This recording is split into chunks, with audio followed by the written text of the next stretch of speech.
pense que j'ai dû être parmi les premières personnes en français à parler de manga. Je m'étais créé une case, on va dire, et je contactais des amis que je connaissais qui travaillaient en maison d'édition. Ouais, je vais parler de manga sur Twitch et tout. Tu peux me passer ta nouveauté, s'il te plaît? Donc au début, j'avais 3 éditeurs, puis après j'en ai eu 4, puis après 5, parce que c'est grâce à tout ce qui a été mis en place qu'aujourd'hui je peux travailler avec Glénat, avec Pika, avec Panini, avec Kurokawa. Quand j'ai vu Dragon Ball Evolution en espagnol, je me suis dit, c'est ça. C'est le seul moyen que ça puisse passer, c'est de le voir en espagnol.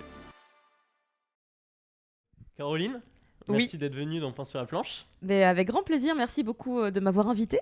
On se retrouve dans un endroit un peu particulier. C'est incroyable. Les personnes ne doivent sûrement pas connaître, mais est-ce que tu peux mettre un petit contexte? Oui, alors c'est un contexte qu'on va repositionner sur ce qui est en train de se passer. Il se trouve que j'ai fait des études pour être animatrice radio. Je regarde qui en particulier. Tu peux regarder la caméra là. Surtout toi là, très bien. J'ai fait des études pour être animatrice radio dans une école qui s'appelait le Studio École de France. Et en fait, c'était un moment hyper important pour moi, puisque vraiment, c'était la carrière dans laquelle je me lançais. Et pour le coup, j'ai eu des grands moments, des grands souvenirs sur cette période assez courte. C'était un BTS de 2 ans. Et le Studio École de France, dans son parcours, a déménagé plusieurs fois. Et on est actuellement dans les nouveaux locaux temporaires du Studio École de France. Donc c'est un peu particulier. Juste et j'ai voyagé dans le temps, mais quand même dans un bâtiment que j'ai jamais rencontré avant. Ouais. Mais j'ai revu, grâce à toi, le directeur de l'école, Monsieur Marchion.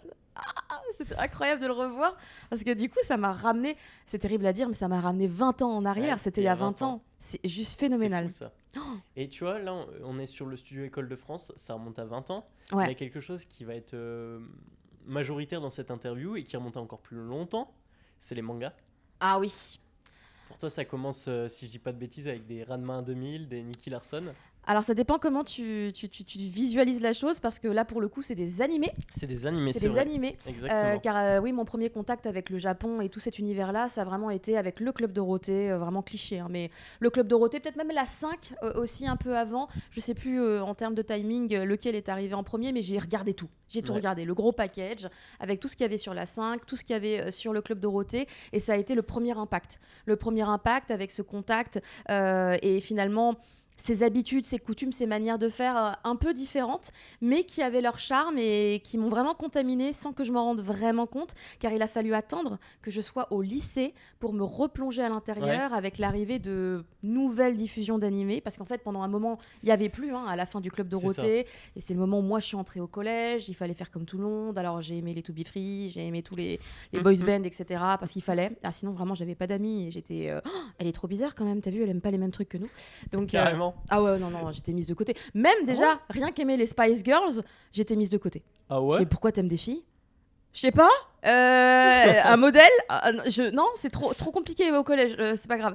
Donc il fallait que j'aime les boys bands. Donc arrivé au lycée, beaucoup plus de liberté. Je peux me recentrer un peu plus sur moi, parce qu'on, je sais pas, on a tous grandi. Et là, tu retombes dans le manga un peu? Je tombe à nouveau dans, on va dire d'abord l'animé, ouais. parce que du coup, moi j'ai la chance d'avoir le câble et le satellite à la maison, et j'ai la chaîne qui s'appelle Fox Kids, sur laquelle il y a la diffusion de Cardcaptor Sakura. Et vraiment, c'est l'animé. C'est pour ça que je l'ai en tatouage ici. Incroyable. Voilà, je l'ai en tatouage ici parce qu'en fait, il a été extrêmement décisif sur mon parcours de vie aujourd'hui.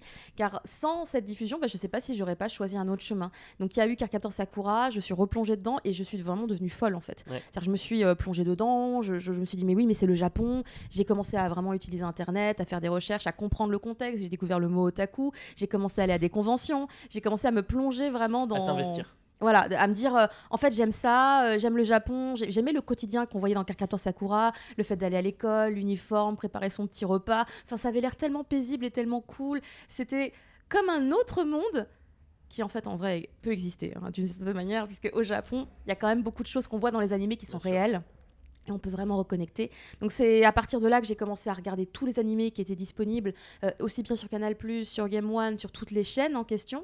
Et c'est là aussi que j'ai commencé à vouloir travailler là-dedans. C'est vraiment l'envie est venue de là. À ce moment-là, tu étais aussi très axé J-pop?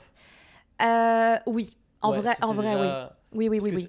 Si je me trompe pas, mais dans ton parcours professionnel, la J-pop a eu une première importance avant le manga. Oui, en fait, ce qui s'est passé, c'est que j'adorais lire du manga, mais il n'y avait pas forcément, entre guillemets, de vrais métiers autour de Bien ça sûr. par rapport à mon activité. Comme j'ai d'abord eu une passion pour les génériques des animés, je les chantais constamment, c'est infernal dans ma maison, hein, les pauvres gens qui Et vivaient ça se avec moi. retraduit aujourd'hui avec des émissions karaoké. Voilà, on fait des live karaoké du coup, et je détruis du coup les oreilles de tout mon immeuble parce que bon voilà, la passion est toujours là. Et donc c'est vrai que la musique a été d'une importance capitale car je me suis intéressée par les génériques aux artistes et en fait en m'intéressant aux artistes, j'ai découvert toute une scène musicale japonaise qui était assez dingue car elle n'avait rien à voir avec la France et rien à voir avec les États-Unis. Ils avaient leur propre microcosme, on va dire, Carrément. et autosuffisant. Enfin bref, c'était assez impressionnant. C'est petit à petit que j'ai vraiment réussi à me plonger là-dedans, même si ma passion première, c'était les animés et donc les génériques. Et du coup, par extension, les mangas qui sont arrivés à peu près en même temps. Mon premier manga acheté, c'était en 2000. C'était le tome 3 de Cardcaptor Sakura. C'était chez Pika Édition. Ça venait tout juste de s'appeler Pika Édition, car avant, ça s'appelait Manga Player.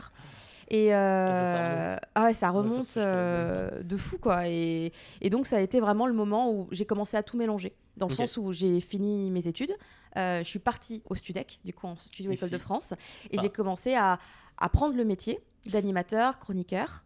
Pourquoi tu t'es dirigé? Parce que en fait, on voit cette première passion qui est autour du manga, de la culture jap et tout. J'aurais pu vouloir devenir mangaka. Tu te dis. Non, mais par exemple, ou même tout simplement interprète ou des choses comme ça, tu vois. Ah. Tu vois, il y a plein de choses comme ça, ouvrir ton resto, enfin j'en sais rien. Pourquoi la radio particulièrement Alors ça c'est à cause d'un truc que j'ai aussi fait dans mes études au lycée. En fait, quand j'étais lycéenne, j'ai suivi une formation qui s'appelle cinéma audiovisuel. D'accord. C'est une spécialisation un peu ou... C'est exactement ça. C'est une spécialisation qui fait que du coup, tu peux avoir une dérogation pour aller dans ce lycée spécifiquement si tu veux faire cette option. Et en fait, ça te permettait de découvrir les métiers du cinéma, mais vraiment tout. De la même manière qu'au Studec, on peut découvrir tous les métiers de la radio. Peut-être qu'aujourd'hui, on peut découvrir aussi les métiers de la télé, mais en tout cas, à l'époque, c'était que la radio. Au lycée, avec cinéma audiovisuel, on pouvait découvrir tous les métiers du cinéma. Donc, c'était découvrir le concept des tournages, le concept du montage et mais ça veut dire que tu avais déjà cette appétence pour tous ces métiers-là. Tout ce qui était contenu audiovisuel. En fait, je me disais, je sens que ça connecte. Je sens que ça connecte. Et du coup, en faisant un petit peu de tout, j'ai aussi joué devant la caméra. Et je me rendais compte que c'était vraiment sympa et que j'arrivais à plutôt bien m'exprimer. Après, j'étais lycéenne, comme tous les ados. On se déteste visuellement. On se dit « je me supporte pas, c'est horrible !» Et pour cette raison, je me suis dit que la radio, ça tombait trop bien. Parce qu'il n'y a que la voix. Il n'y a que la voix. Et du coup, ça m'arrangeait de fou parce que vraiment, j'avais un énorme problème avec mon image quand j'étais au lycée. J'avais beaucoup plus de kilos quand j'étais au lycée. Donc, ça jouait évidemment aussi. Et la radio était un peu une espèce de solution. Car du coup, je me disais, j'aime beaucoup partager. J'ai peut-être un truc pour réussir à m'exprimer et pour partager finalement des choses que je ressens avec les autres.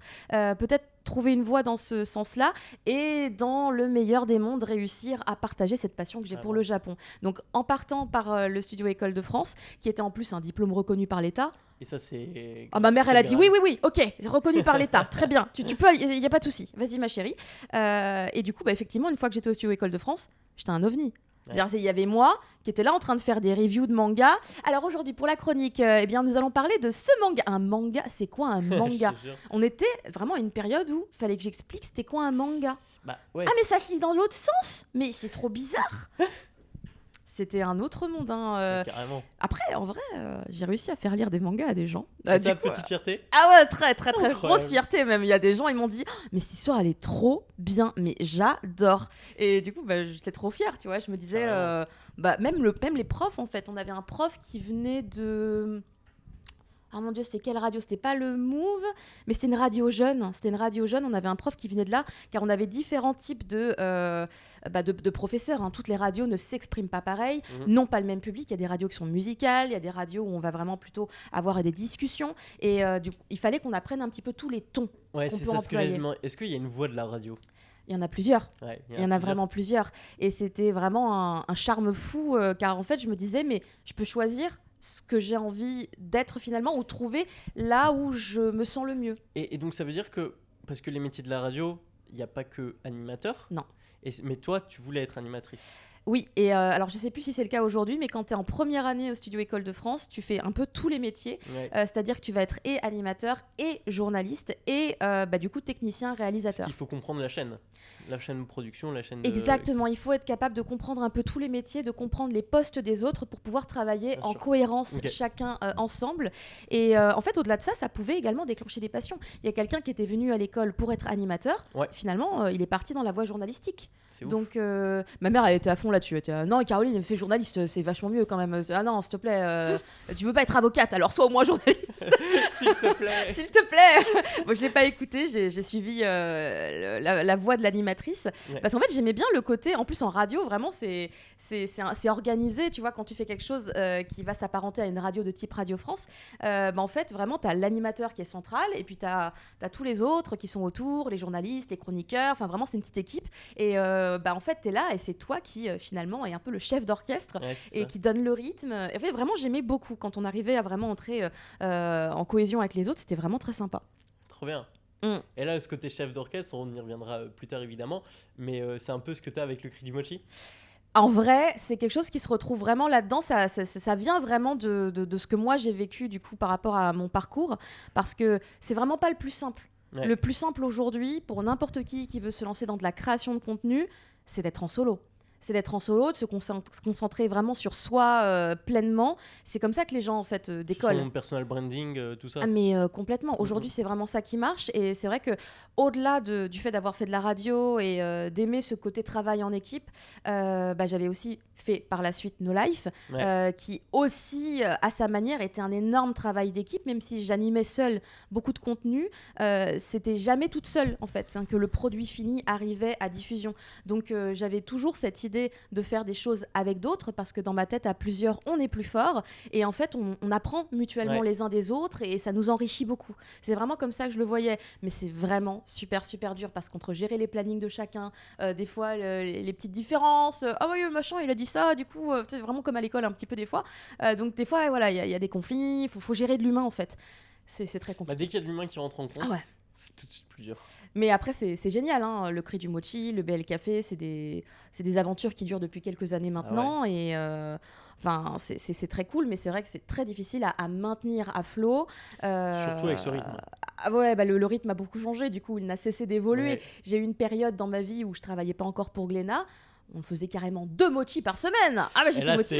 c'est- J'avais du temps. Ouais, J'avais du temps. faut envoyer. Et là, maintenant, c'est plus possible. Là, Ouais. sur 2024, moi, je pars sur un rythme mensuel de mochi parce qu'il faut absolument que je me consacre à beaucoup d'autres choses qui sont plus importantes en termes de temps dédié, puisque il faut que je gagne de l'argent. Ouais, bien sûr. Et les concepts que j'ai mis en place, évidemment, je ne suis pas rémunérée dessus puisque c'est moi qui les ai créés. Exactement. Non, mais je comprends totalement. Mm. Et c'est pour ça qu'il y a toujours un équilibre à trouver entre les projets 100% passion Ouais. et les projets qui font vivre. Exactement. Donc, mais je suis chaud qu'on y revienne un peu plus tard dessus. Bien sûr. Là, si on reprend sur la chronologie, donc tu sors de l'école de France Oui. et là tu fais des micro-trottoirs. Oh là là, oui. Oui, c'est une obligation, c'est un exercice. C'est Ok. un exercice. On va effectivement dans la rue, je me rappelle, juste devant le CIO École de France, et on fait des micro-trottoirs qu'après on va évidemment monter et qu'on va intégrer après dans notre cours de radio. Et il faut savoir que j'ai également fait ça pour Radio France quand j'étais en Ok. stage chez eux. Et là, la différence, c'est que c'était vraiment diffusé sur les ondes, tu vois. Ouais. Donc tu te dis, waouh, c'est vrai que les 5 personnes que j'ai réussi à trouver et qui disaient qu'elles étaient d'accord avec la politique en cours, waouh, c'est C'est fou. gênant d'aller voir des gens comme ça dans la rue pour leur poser des questions. Moi, je suis actuellement encore super admirative de tous les créateurs de contenu, les TikTokers, tout ce que vous voulez, qui vont voir des gens dans la rue pour dire vas-y, c'est quoi ton top 3 animé? Vas-y, c'est qui ton perso préféré? À chaque fois que je vois ça, même ceux qui vont le faire au Japon, je suis admirative parce que c'est clairement pas du tout le plus évident d'aller vers l'inconnu. Après, la différence peut-être, c'est que quand tu le fais aujourd'hui, quand tu es créateur de contenu, les gens, ils sont filmés par quelqu'un. Donc, en fait, en vrai, t'es pas seul, t'es en duo, c'est ça. au moins. Alors que quand t'es en radio, t'es là avec alors je me souviens ton plus bagage, du nom. C'était ton- hyper lourd, hein. C'était une grosse machine. Ça s'appelait je sais plus, un Passat, un truc. Ah, je sais plus le nom, mais c'était énorme. un Ça énorme pesait- enregistreur. Oh, Ouais, je vois. il y en avait donc au studio École de France. Alors je pense qu'aujourd'hui tout est numérique, donc Bien sûr. voilà. Ça ressemble plus à la rigueur à des trucs comme ça, mais. Déjà, et ça c'est un encore. très bon matos. Un Zoom, j'aurais bien aimé avoir ça à l'époque. Tu Mais m'étonnes. non, je crois qu'au studio École de France, on travaillait avec des mini-disques. Une technologie qui Oh. n'existe plus aujourd'hui.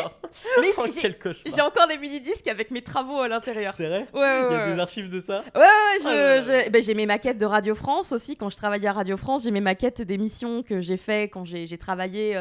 J'ai été à France Bleu Berry Sud. D'accord. Donc j'ai été c'était à Châteauroux, je crois.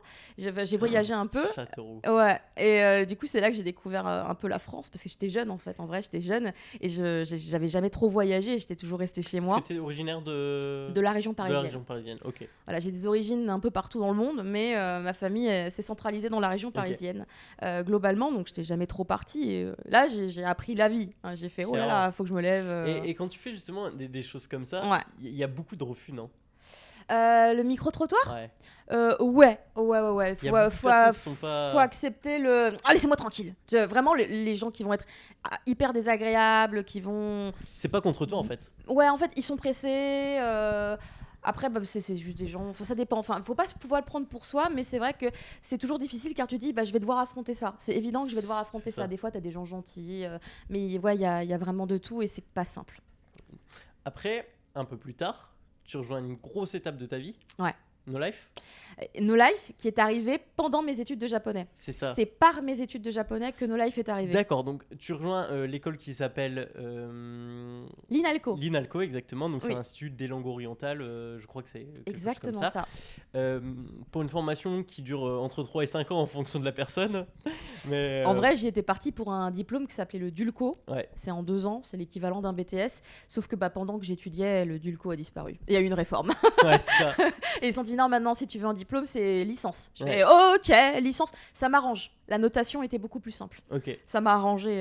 Mais clairement, oui, j'ai mis 5 ans. Et à c'est l'avoir. le genre de truc un peu comme une licence actuelle. Donc t'es quoi sur 25 heures semaine, quelque chose comme ça? Ouais, il y avait pas, c'était pas 35 heures de Ouais. cours, hein, clairement, il y en avait pas autant, une vingtaine, je dirais peut-être une vingtaine, ce qui me laissait le temps de continuer à travailler à No Life, mais plus trop le temps d'étudier du coup. Et justement, si tu fais à la fois ces deux choses, mais surtout cette école, c'est parce que toi tu veux aller vivre au Japon? Alors, oui et non, parce que bah, comme j'y suis jamais allée à ce moment-là de ma vie, je sais pas, je me rends pas trop Alors compte. qu'est-ce qui te motive justement à aller Eh ben, en fait, c'est toujours le travail. Ouais. En fait, une fois que j'avais terminé le studio École de France, que j'avais travaillé un petit peu à Radio France et comme j'avais littéralement une voix de petit bébé, vraiment j'avais une voix toute aiguë, c'était vraiment pas la même qu'aujourd'hui. J'ai pas été gardée à Radio France parce Ok. que je collais vraiment pas au ton. À l'image qu'ils essaient de Ouais, mais renvoyer, ouais. même moi je m'en rendais compte.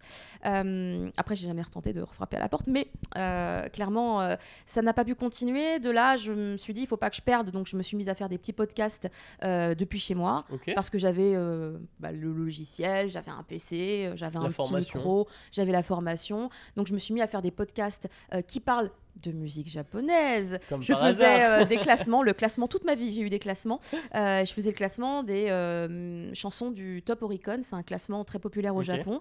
Et je le faisais de manière, je crois, quasiment hebdomadaire parce que j'avais que ça à faire de ma vie. Et je me disais, en fait, c'est relou parce que j'arrive pas à choper des infos sur les artistes car tout est en japonais. Ah oui, d'accord, ok. Et je galérais et je demandais à des copines qui parlaient japonais, tu peux me traduire, c'est quoi cette phrase exactement, le sens, je vois pas. Et il n'y avait pas de traducteur genre DeepL comme aujourd'hui, tu vois. Ouais. Donc vraiment, j'étais bloquée et je me suis dit, mais en fait, si j'ai envie de me développer là-dedans, il faut quand même que j'arrive à comprendre Faut un que petit tu te peu la formes. langue, quoi. Donc je me suis dit, quitte à rien faire actuellement, puisque les podcasts, ils étaient totalement gratuits aussi, je vais aller faire des études de Et japonais. tu es diffusé déjà? Oui, en fait, j'avais trouvé, toujours Olivier Fallet, hein, décidément, je le capture à chaque fois que je peux. Il était sur une petite web radio qui s'appelait Ok. Radio Junior et il avait sa petite émission, son petit podcast sur les génériques d'animés. Et du coup, je me disais, mais moi, si je fais un truc aussi sur les musiques japonaises, ça peut coller dans un cadre et on peut avoir une espèce de case ensemble comme ça. Et donc, j'ai contacté Radio Junior et je leur ai dit voilà, j'ai un podcast à vous proposer, comme ça, à la même, voilà, genre avant ou après celui d'Olivier Fallet, est-ce que c'est ok? Il me dit oh, bien sûr, pas de problème et tout. Ça s'appelait Number One in Japan, c'était son petit nom. Et du coup, voilà, ce petit podcast, il a continué jusqu'à ce que j'intègre No Life, car après, je pouvais vraiment plus continuer. Et No Life, c'est toi qui as démarché ou Eh bah non, même pas. Ok. Mais par contre, c'était mon rêve. Quand j'ai vu l'annonce qui disait des anciens de Game One vont créer une chaîne de télé, et vraiment, c'est des gens que j'admirais de fou. Moi, je me rappelle quand j'habitais chez ma maman, je regardais Game One, en disant, oh Alex Pilot, il est trop fort et tout, puis il parle japonais. Enfin, vraiment, j'étais une fangirl. Ouais. Et du coup, j'étais trop refaite. Je me disais, mais oui, mais c'est une opportunité. C'est maintenant, tu vois, faut y aller. Sauf qu'il n'y avait aucun moyen de les contacter. Je ne savais pas comment les contacter. Et en fait, j'ai commencé ma première année de japonais à l'INALCO. Et un de mes camarades de classe, qui s'appelle Mathieu Rochefeuille, toujours grâce à toi, évidemment, en fait, on papote, on sympathise. Et je lui dis, ouais, je fais un petit podcast et tout sur Radio Junior. Ça parle de musique japonaise. N'hésite pas à venir écouter, s'il te plaît. Donc voilà, j'ai essayé de rameuter un peu les gens.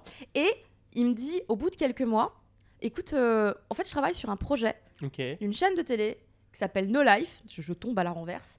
Et il me dit, on cherche des gens pour présenter des cases et tout. Donc lui, il est en cours avec toi Il est en cours avec moi. et il travaille sur la création de No Life. Ouais, car en fait, Mathieu Rochefeuille, en fait, il était cadreur-monteur. Ok. Et voilà, lui aussi avait une passion du Japon. Il voulait trop apprendre le japonais. Bon, je l'ai pas revu beaucoup en première année. Mais quoi qu'il en soit, c'est lui qui m'a dit, mais écoute, vu qu'on cherche des gens et que tu as l'air de maîtriser la musique et que c'est un des points forts de la chaîne, écoute, viens passer un entretien. Alors du coup, le jour où je vais frapper à la porte de No Life, je suis là en mode ne laisse rien paraître. Poker face. Alors à l'intérieur, c'est littéralement une boîte de nuit dans ma tête. Mais je suis là, Alex Pilot, enchanté. Bonjour. Oui. Oh, Sébastien Buchet. Bonjour. Ciré de fromage dans ma tête. Vraiment, je te jure. C'est que des gens qu'en fait tu suis depuis hyper longtemps C'était et là t'es incroyable. amené à les revoir. À ce moment-là, rencontrer, en fait. c'était fou parce que c'était les gens que je voyais à la télé, c'était les gens que j'avais vus en convention parce que France 5 avait déjà aussi commencé à tourner un peu dans les conventions. Donc, c'est des gens pour qui j'avais beaucoup d'admiration, beaucoup de respect. Et je me disais, peut-être genre on va bosser ensemble. Rien que ça. Comment? Et non, c'était incroyable parce que du coup, je les ai rencontrés, ils étaient tous gentils, adorables et tout. J'ai rencontré Suzuka à ce moment-là aussi. Et là, il me fait passer l'entretien. Ok. Qui se passe hyper bien parce que comme j'ai déjà mes études de radio derrière, tu vois, et que j'ai commencé à faire du japonais. T'as une certaine éloquence, t'as une appétence pour parler, c'est ton point fort. Ça passait tout seul. Après, il fallait revoir un petit peu au niveau de, on va dire, du fond, parce qu'en fait, No Life, c'était pas des gens qui traitaient les sujets avec superficialité. C'était des gens vraiment qui allaient au cœur de l'info, qui allaient être les plus précis. Ouais, on creuse. Voilà, c'était vraiment peut-être la différence avec moi où, en fait, en radio, selon ce que tu décides de faire, du coup, voilà, on va dire, tu gères le décor, tu gères le contour, la fioriture beaucoup. C'est aussi un peu le cœur de mon métier. Tu mets un peu des paillettes sur voilà, sur c'est ça. Moi, je fais la déco. Moi, je suis d'amido. Et du coup, je maîtrisais bien ça, mais du coup, il fallait que j'aille creuser un petit peu plus loin. Donc là, je me suis dit, bon, ok, ma petite formation journalistique va m'aider aussi. Ouais. Et on a réussi à trouver un rythme, on a réussi à trouver une manière de fonctionner ensemble. Et ce qui était cool, c'est que, en fait, on était hyper polyvalents à No Life. Et du coup, moi, j'ai beaucoup appris. On était au tout départ. Peut-être une dizaine, une quinzaine à tout péter. Car après, il y avait beaucoup de gens de l'extérieur, des gens qui avaient quand même leur métier à côté, mais qui venaient vachement aider parce qu'ils avaient envie que la chaîne vraiment marche. Ils étaient vraiment à fond. Il y avait un peu cet entre-deux, entre projet passion et projet entrepreneurial, tu vois, j'ai l'impression. En fait, le truc, c'est que c'est né d'un besoin. No Life est né d'un besoin de faire les choses différemment. Car, par exemple, Game One, déjà, avait des sujets où on parlait du Japon, évidemment. Mais en fait, en vrai, une chaîne, son identité, elle se fait en fonction des gens qui sont derrière et de ce qu'ils veulent proposer. Et là où No Life a été vraiment très différent, c'est qu'il y avait une identité qui était très forte de la part des créateurs. Il y avait vraiment un ton qui était donné et c'était un ton qu'on ne retrouvait pas ailleurs.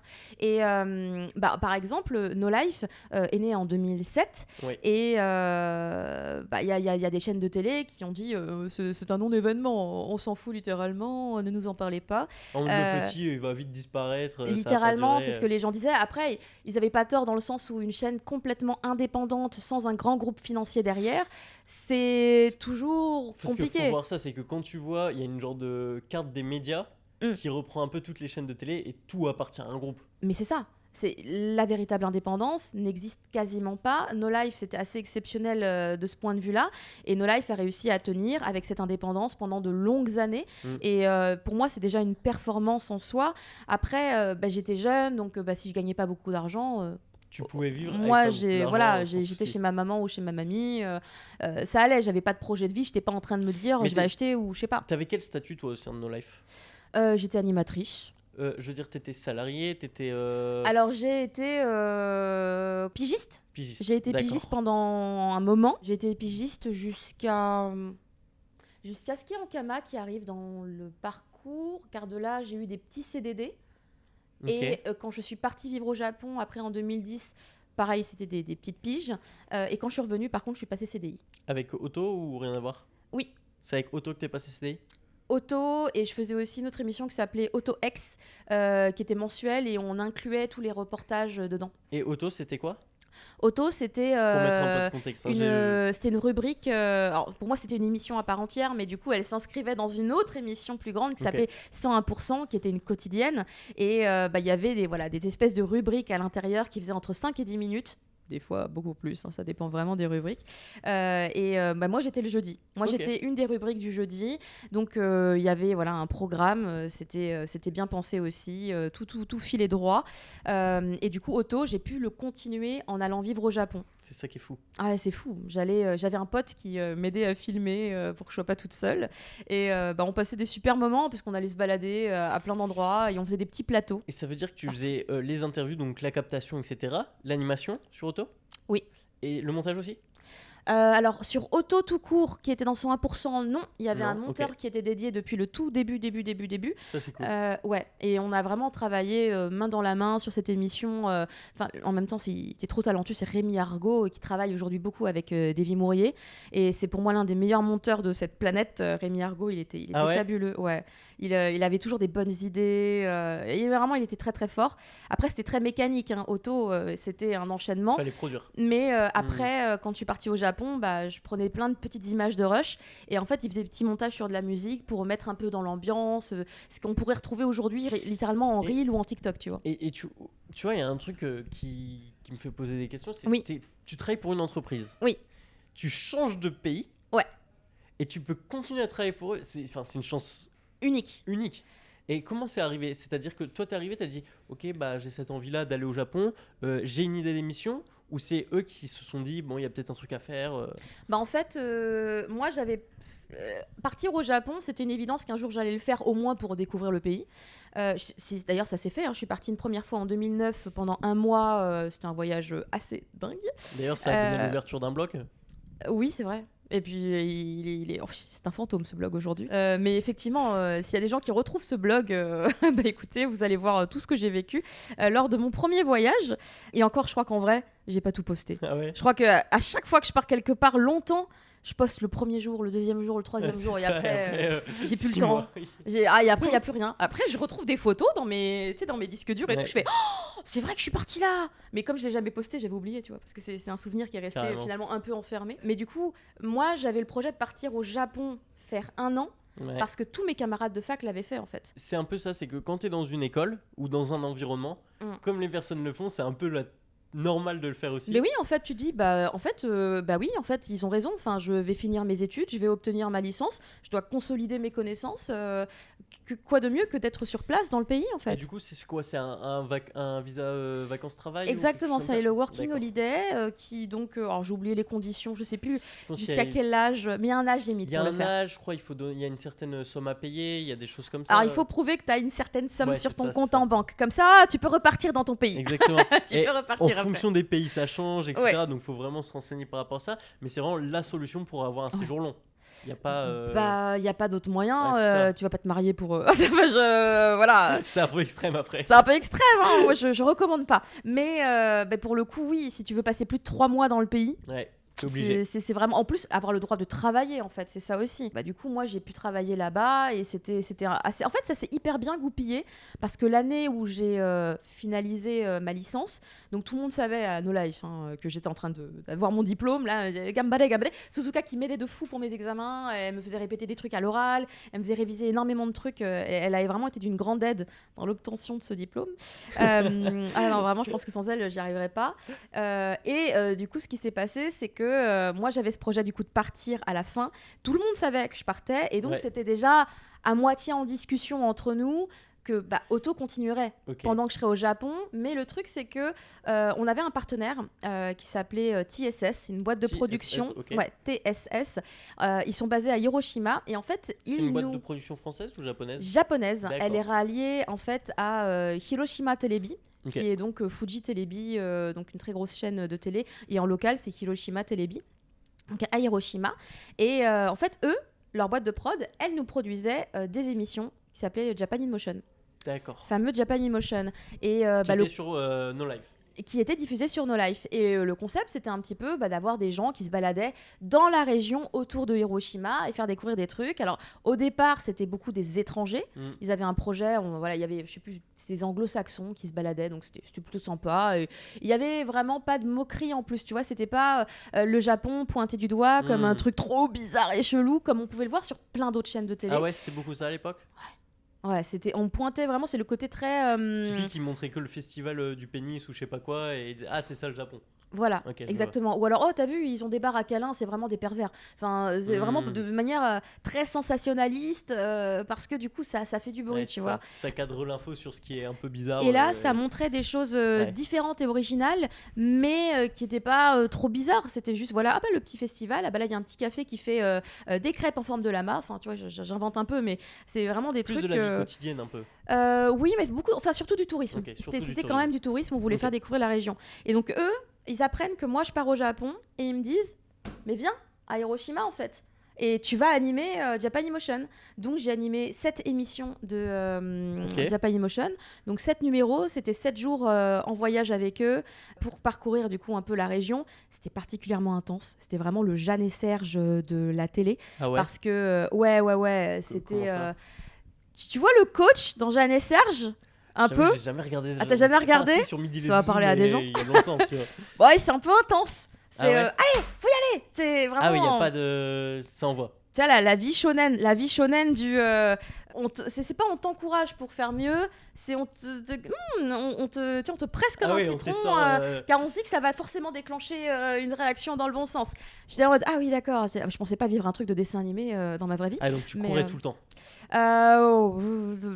Pas trop ça, mais on va dire que j'ai vu un peu l'envers du décor de comment ça se passe un peu dans le milieu des tournages et des chaînes de télé au Japon.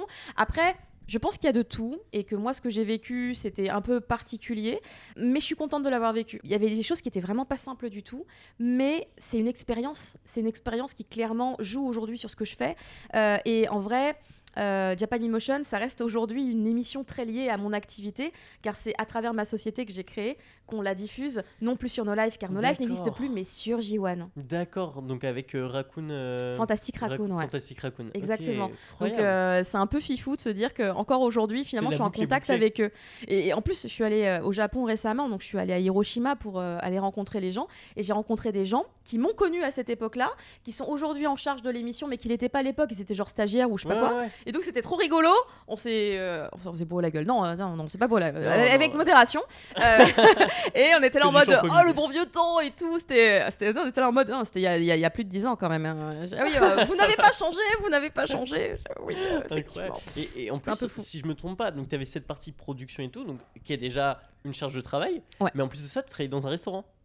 Oui, j'ai travaillé. T'as vraiment tout trouvé, c'est fou. On fait les recherches. Donc tu parles du Japon ? Tu parles du Japon ou quand j'étais en France ? En fait, j'ai aussi travaillé dans un restaurant en France pour payer mon voyage au Japon. Mais pour montrer que j'ai une certaine somme sur le compte. Bah oui, parce que c'était pas No Life qui allait me donner l'argent. Hein. Je gagnais vraiment pas beaucoup, donc il fallait que je travaille dans un resto à côté, mais évidemment un resto japonais, vous avez cru. Mais du coup au Japon, j'ai travaillé dans 2 restaurants. Ouais. J'ai donné des cours de français. J'ai plié des vêtements dans une chaîne de magasins. Et, Et tu faisais tout ça parce que tu voulais continuer ce métier d'animatrice? Que t'étais vraiment à je fond faisais là-dedans? tout ça parce qu'il fallait que je paye mon loyer. Ouais. Ok. Je pense qu'il fallait que je paye mon loyer au Japon. Après, je me suis aussi inscrite dans une agence pour étrangers Hmm. pour faire de la figuration dans des films, des séries ou des trucs.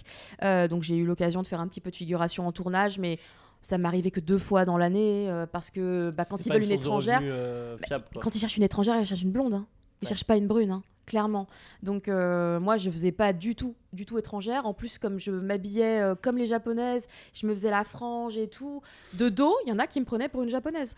Donc clairement, j'ai pas eu la chance pour mon côté exotique de pouvoir être engagée trop. Mais après, au Japon, quand j'ai travaillé pour la production, quand j'ai été animatrice dans ce projet, ça a duré juste 1 mois. Donc j'étais 1 mois à Hiroshima et après je suis revenue à Tokyo. D'accord. Et c'est là que j'ai fait 45 métiers pour payer mon loyer extrêmement cher, 17 mètres carrés, 850 euros, avec mes amis les cafards. Voilà. Ah ouais? Ah, j'avais plein d'animaux de compagnie. Hein. Il y en avait au moins 10, hein, je crois, hein, au vu du Et nombre de pas. Et ça, c'était à Tokyo? Ouais. T'étais où à Tokyo? J'étais à côté de Shinjuku, Ok. dans un quartier qui s'appelle Daitabashi. Et c'est un quartier qui est cher? Bah, en fait, non, c'est juste parce que j'étais pas loin de Shinjuku. Ah ouais, c'est ça. Et en vrai, on va dire les appartes à l'époque, hein, pour les étrangers, ils te les facturaient hyper cher parce que le système de location au Japon est hardcore. Ah ouais? Ah, c'est un enfer quand t'es japonais. Faut savoir que t'offres des loyers aux propriétaires. Mais genre, t'en offres 2, 3. Ok. Déjà, faut avoir cette somme, t'imagines. Ah donc genre Après, pas tu payes. d'avance, c'est t'offres. T'offres, c'est même pas tu payes d'avance et il y a ça, puis en fait il y a d'autres types de cadeaux dont j'ai oublié les termes, mais il y a ça, puis après t'as le loyer normal, et en plus il est même pas sûr de t'accepter parce que t'es un étranger. Donc il y avait vraiment des appartes dédiés avec des agences dédiées pour les étrangers parce qu'ils savaient qu'il y avait un problème là-dessus et que c'est un concept qu'on comprend pas du tout nous, Non, d'offrir c'est- des loyers. On offre des loyers, enfin jamais on a fait ça. Donc c'était pas possible. Donc on savait pourquoi c'était facturé aussi cher parce que en vrai si tu passais par une agence normale, les loyers étaient beaucoup moins chers. Mais Hmm. déjà difficulté à l'avoir parce que vraiment ils étaient beaucoup plus réticents à travailler, Avec à des confier étrangers. des apparts. Avec les gaijins. C'est pas qu'ils avaient des méchants préjugés ou qu'ils étaient racistes, c'est juste que pour eux on n'est pas pareil et du coup on ne connaît pas forcément leur manière de Ouais. faire et de fonctionner, donc ça C'est allait une forcément prise de mal risque, se en passer. fait. Voilà, pour eux ça allait forcément mal se passer, donc ils préféraient comprends. juste ne pas prendre de risques. Mais voilà. Et quand t'es au Japon, Ouais. parce que là on a parlé de beaucoup de choses, est-ce Ouais. que sur cette période tu lis encore des mangas? Tu regardes encore des animés? Ah, c'est une très bonne question parce qu'en fait, en vrai, quand j'ai commencé à travailler pour No Life, mon Ouais. rythme de lecture s'est vraiment ralenti Parce que parce t'étais sur la que musique. j'étais sur la musique et en fait, je suis quelqu'un qui a tendance à se focus sur le taf à faire. Ouais. Donc, ma vie ne tournait qu'autour de la musique. Je mangeais musique, je me levais musique, je suivais l'actualité constamment de ce qui se passait. Un nouveau single qui sort, je vais l'écouter tout de suite. Enfin, vraiment, T'avais j'étais. vraiment ce truc, ça te tenait à cœur d'être au premier rang sur les infos. Oui. Ok. Oui, après, en vrai, ça veut tout et rien dire parce que par exemple, il y a différents courants musicaux. Moi, j'étais à fond sur tout ce qui était pop. Mm. Et les gens qui étaient hyper fans de Visual Kei, ils en savaient beaucoup plus que moi, évidemment, parce que c'est un univers musical qui me touchait moins. Donc moi, j'étais vraiment à fond sur, on va dire, l'actualité générale de la musique. Donc là où il y avait vraiment des articles, là où il se passait vraiment des choses. Mm. Et c'était souvent pour la pop, la J-pop, hein, comme on l'appelle. Mais après, je lisais quand même un peu, Ouais. je regardais Mais aussi des animés, mais pas autant. C'était plus sur le côté. C'était plus sur le côté, mais comme il y avait une case à un moment donné qui s'appelait... Alors j'ai oublié le nom de la case, mais en gros, on faisait des reviews. Ok. On faisait des reviews de mangas et d'animés. Chez Et No Life. chez No Life, Ok. il y avait quelqu'un qui était en charge de gérer ça et tous les gens de l'équipe qui avaient envie de participer pouvaient participer. Et le business model de No Life, c'est quoi? C'était des abonnements à l'époque? Le business c'est de model, la pub alors au et, tout début, je sais plus ce qu'ils ont pensé, car à la base ça devait être la pub. Ouais. À la base ça devait être la pub, mais le problème c'est que ça pouvait pas se débloquer aussi facilement. Ah, c'est long. Après, il y a eu Ankama en fait qui est arrivé D'accord. assez vite. C'est vraiment très rapidement, Ankama est arrivé dans la boucle. Je sais plus si c'est pas fin 2008 ou 2009, dans cette période-là. Et ça a vraiment tout changé puisque du coup on est rentré dans un confort et dans une stabilité. Et Avec en fait, des beaux locaux? c'est les plus beaux locaux qu'on ait jamais eu. Vraiment, ils sont, ça reste les plus beaux actuellement. Et le truc c'est que Ankama ils sont partis après. Ouais. Voilà. Et là, C'était dur. en fait, on s'est dit la chaîne s'arrête. Et non, en fait, ils ont pensé, on va créer un système d'abonnement et on va voir si ça permet de faire tenir la chaîne. Et c'était un miracle parce que ça a pu faire tenir la chaîne. C'est fou ça. Et après, ça s'est transformé en Noco, qui a servi de VOD, du coup, pour pouvoir accéder. Ça aussi, c'était presque un peu révolutionnaire, en fait, de se dire qu'il y avait de la VOD. Enfin, il n'y en avait pas beaucoup des systèmes de VOD existants à ce moment-là. Carrément. Et du coup, c'était génial d'avoir cette VOD. Il y avait tous nos lives dessus. Et on remettait les vieilles émissions petit à petit aussi là-dessus. Enfin, c'était vraiment, vraiment excellent. Ok. Et ça a permis de faire tenir pendant un temps. Mais heureusement, la pub est arrivée. Hein. Ouais, Il y a au bout eu d'un moment, France Télévisions Publicité qui est venue. Enfin, est venue. Je ne sais plus comment ça s'est fait. Hein. J'imagine que c'est plutôt No Life qui a démarché. Mais No Life a réussi à obtenir une régie publicitaire. Et ça, c'est cool. Et sans régie publicitaire, tu peux pas avoir de publicité. Donc, une fois qu'il y a eu la régie, ça s'est stabilisé. Puis, à un moment donné, il y a eu une diminution des sous mis dans les publicités. Ouais. Impact ravageur pour la chaîne de No Life parce qu'il n'y avait pas de groupe derrière. Tous les autres ont subi la même chose. Mais quand tu as un groupe, tu mets les fonds. Ouais, c'est ça. Là, il n'y Ça avait pas les réinjecte. fonds. Là, il n'y a Voilà. pas de Là, il y avait possibilité. pas de fonds. Ça, c'était en 2015 C'était en 2018. 2018. Ah ouais, Moi, ok. je suis partie avant. Ok. Parce qu'en 2014, je suis devenue maman. Ouais. Et du coup, 2015, j'ai fait on arrête parce que je peux pas continuer, je vais mourir. Donc, Ah ouais. moi, je me suis arrêtée en 2015. T'as senti que c'était trop? En fait, j'avais vraiment une manière de m'impliquer dans le travail qui était extrême. Et j'en avais pas conscience tant que ça, puisque mon mari aussi était dans la même boîte. Donc, au final. Ah, vous êtes rencontrés à No Life? Oui. Ah, c'est marrant. Oui, on s'est rencontrés à No Life, c'était le directeur technique. Alors le truc, c'est qu'avant d'être le directeur technique, c'était quelqu'un qui travaillait un peu à No Life, mais il avait son job à côté, tu vois. Et le jour où il a quitté son job, il est devenu directeur technique de No Life. D'accord. Et du coup, oui, on s'est connus là, et voilà, effectivement, ma vie pro et sentimentale était Se au sont même un peu endroit. croisés, ouais. Donc je me rendais pas compte à quel point, en fait, c'était trop. C'était beaucoup trop. Ma vie, c'était que No Life. Et quand mon C'est enfant dans le est titre, hein. arrivé... C'est- C'est littéralement ça, tu vois. On peut pas faire mieux. Mais du coup, quand mon enfant est arrivé, ça a été comme un rappel à la réalité et que, oh mon Dieu, il y a une nouvelle vie dans ma vie. Et, C'est vrai. et c'était pas possible, c'était pas compatible. Et j'arrivais pas à me dire, je fais la part des choses, je bosse moins. No Life méritait des gens qui s'impliquaient pleinement. Hmm. Je pouvais plus. Du coup, quand j'ai pris la décision d'arrêter No Life sans avoir rien d'autre derrière, je me disais, bon, ça va être un peu compliqué avec juste le salaire Bien de sûr. mon mari. Mais à ce moment-là, il y a Japan FM qui a frappé à ma porte et D'accord. ils m'ont engagé sur leur petite web radio avec un tout petit contrat. Moi, je voulais pas beaucoup d'heures. Donc, j'ai pu être avec eux pendant quelques mois et c'était une expérience aussi intéressante. Grave cool. Mm. Grave cool. Du coup, là, on a vu que tu avais fait plein de choses. Et Ouais. tout au long de ce parcours, il y a eu aussi quelque chose que j'ai vu. Oh. Tu faisais souvent, tu allais très souvent d'ailleurs, chaque année à la Japan Expo, tu faisais des dédicaces, etc. Ah oui. Du coup, il y a Ouais. deux choses. Tu as vu Ouais. la Japan Expo évoluer, forcément. Ouais. Donc j'aimerais bien qu'on en parle un petit peu. Oui. Mais il y a aussi, en 2016, Ouais. tu as travaillé officiellement pour la Japan Expo. Oui. Et comment c'est venu justement? Parce que tu t'étais un peu éloigné avec No Life, etc. La radio pour laquelle tu as travaillé pendant 8 mois, je crois. Exactement. C'était Japan FM. Tu étais un peu moins du coup, sur le devant de la scène, entre guillemets. Comment t'es venu à travailler avec...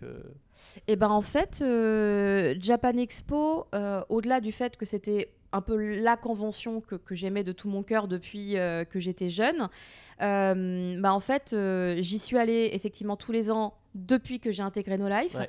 Avant, j'y allais quasiment tous les ans, mais bon, tu vois, si j'avais un bac à passer, peut-être que j'y allais pas, tu vois, des trucs comme ça. Mais sinon, j'essayais tout le temps d'y aller parce que c'était mon point de connexion le plus proche avec le C'est Japon. ça. Et du coup, avec No Life, c'est devenu vraiment l'habitude. C'est devenu Mm. le lieu où on travaille. C'est plus l'endroit où on va explorer, où on va faire les confs, c'est plus l'endroit où je me baladais, c'est l'endroit où j'allais travailler. Donc il y avait vraiment ce côté travail et implication qui est né finalement depuis 2007 avec No Life. Et du coup, moi, je me suis arrêtée en 2015 de travailler pour No Life. Donc c'est la dernière année où j'ai fait Japan Expo en tant que staff No Life. D'accord. Et le truc, c'est que je connaissais du coup avec le temps et les années les organisateurs de l'événement. Et du coup, j'avais 2-3 contacts aussi avec les équipes au sein de l'événement aussi. Et en fait, ce qui s'est passé, c'est que moi, je me disais, l'année d'après, vu que je travaille pour Japan FM, j'imagine que je serai staff Japan FM Ouais, et bien que sûr. voilà. Sauf que en fait, j'ai décidé de partir plus tôt. Finalement, j'ai décidé de quitter l'aventure Japan FM aussi de mon côté pour me recentrer encore plus sur moi-même. Et en fait, à ce moment-là, je crois que c'est moi qui ai contacté Japan Expo. Je crois que j'ai contacté la CFA. Je sais plus si c'était moi ou l'inverse. Mais du coup, je leur avais dit, Je peux animer des confs, je peux animer des choses, enfin c'est mon métier, n'hésitez pas les gars. Et du coup, petit à petit, j'ai commencé à animer une petite conférence, une petite table ronde, enfin des petites choses comme ça. En général, souvent liées à la musique japonaise parce qu'on me considérait toujours comme étant une spécialiste de ce domaine-là. Mais on m'a proposé de faire des choses aussi en rapport avec l'animation et le manga. Et j'étais trop contente parce que c'était tellement différent aussi. Et j'étais avec des Français. Donc en fait, on n'avait pas d'interprète au milieu. Exactement. Et c'était trop bien. C'est beaucoup plus fluide. Ouais. J'ai découvert une nouvelle manière de faire. Et c'était hyper intéressant aussi en termes d'expérience d'être devant un public. C'est pas comme être devant une caméra. C'est pas comme d'être devant juste 2-3 personnes qui te regardent dans un studio, tu vois.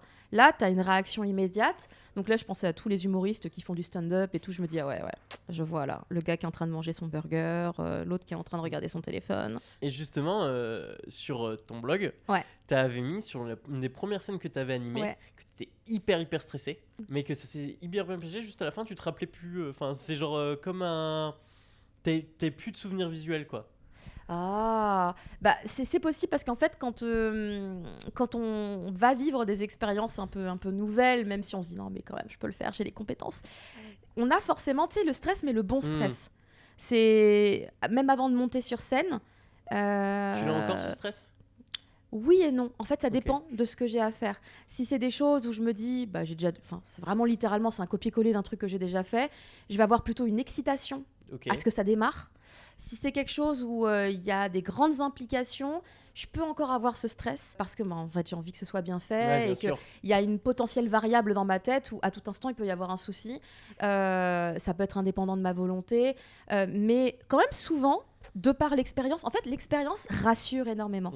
Quand tu te dis que tu as déjà l'expérience d'avoir fait ça, bah là tu vas faire ça, enfin ça va.